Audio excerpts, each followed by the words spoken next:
Live from the world's capital market, here are the latest financial headlines brought to you by BonyAcademy.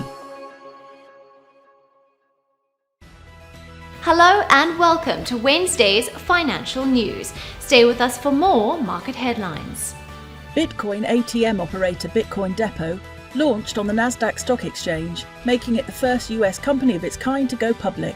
The company, one of the largest Bitcoin ATM operators in the country, last week announced its merger with blank check company GSR2 Meteora. South Korea's Samsung Biologics announced 2 deals with Pfizer worth around a combined $920 million to manufacture products for the US pharmaceutical giant. Spot gold and silver prices are holding on to modest gain in a quiet trading session as US markets are closed for Independence Day. The pound got a slight bump of 0.1% against the dollar in the last session.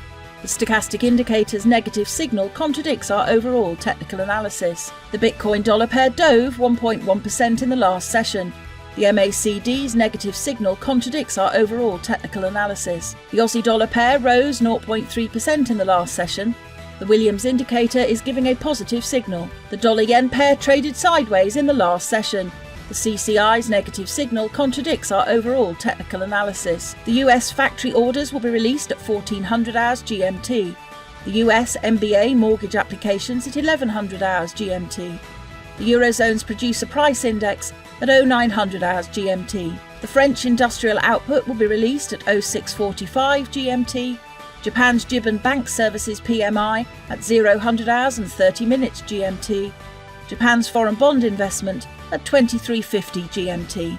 We hope that you've enjoyed Wednesday's market outlook. We wish you a productive trading day. Make sure to join us tomorrow morning for the latest news and events from the financial markets.